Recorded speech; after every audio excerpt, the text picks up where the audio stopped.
Assalamu alaikum students and welcome to all the students in the Right Way Academy class 10th biology chapter number 15, that is the inheritance, and the topic of our today's lecture is about the introduction to genetics.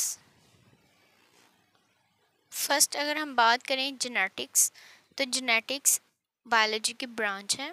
It is the branch of biology in which we study about the inheritance.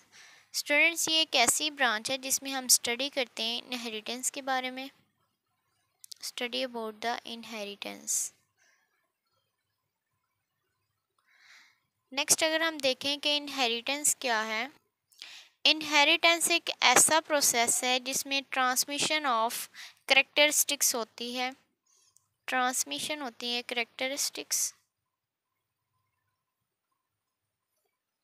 Characters from parents to the offspring.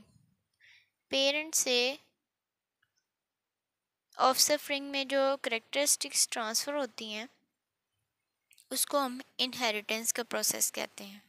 Students, अगर हम inheritance की बात करें या genetics की बात करें, तो अगर हम ह्यूमन हिस्ट्री को देखें तो उसमें जो कुछ साइंटिस्ट थे पहले उन लोगों को पता नहीं था कि कौन सी ऐसी चीज़ है जो पेरेंट्स से ऑफस्प्रिंग में करेक्टरिस्टिक्स को ट्रांसफ़र करवाती है.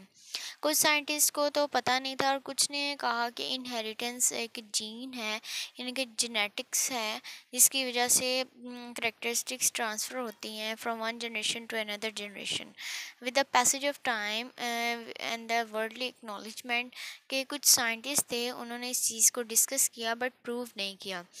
और अगर हम देखें कि जॉर्ज मेंडल्स का वर्क, तो उसने अपने एक्सपेरिमेंट्स के ज़रिए इस चीज़ को प्रूव किया कि जो जीन्स हैं वो एलिमेंटन का नाम उसने दिया था इसको, कि इनकी वजह से जो करेक्टरिस्टिक्स हैं वो ट्रांसफ़र होती हैं from one generation to another generation, यानी कि पेरेंट्स से ऑफस्प्रिंग में जो करेक्टर्स ट्रांसफ़र होते हैं वो इस वजह से होते हैं.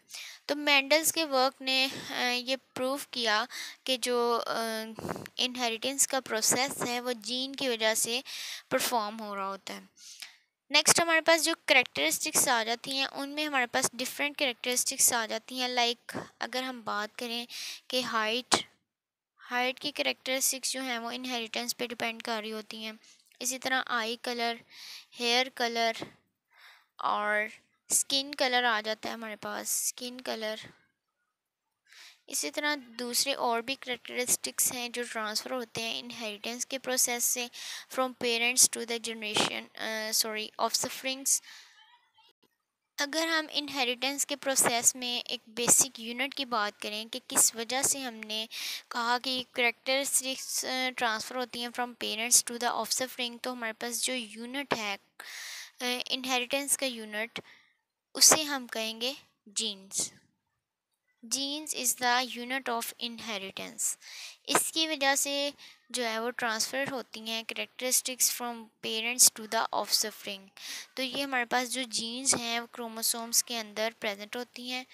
अब क्रोमोसोम्स का स्ट्रक्चर हम जैसे नेक्स्ट लेक्चर में स्टडी करेंगे तो इसका हमें डिटेल स्ट्रक्चर पता चल जाएगा. इसमें जो है वो डीएनए यानी कि code of the life present होता है. इसके अंदर हमारी सारी जो जेनेटिक्स इंफॉर्मेशन होती है वो प्रेजेंट होती है डीएनए के अंदर. ओके स्टूडेंट्स, आज हमने इंट्रोडक्शन टू द जेनेटिक्स और इनहेरिटेंस को देखा. नेक्स्ट हम देखेंगे chromosomes and genes. Thank you and अल्लाह हाफिज़.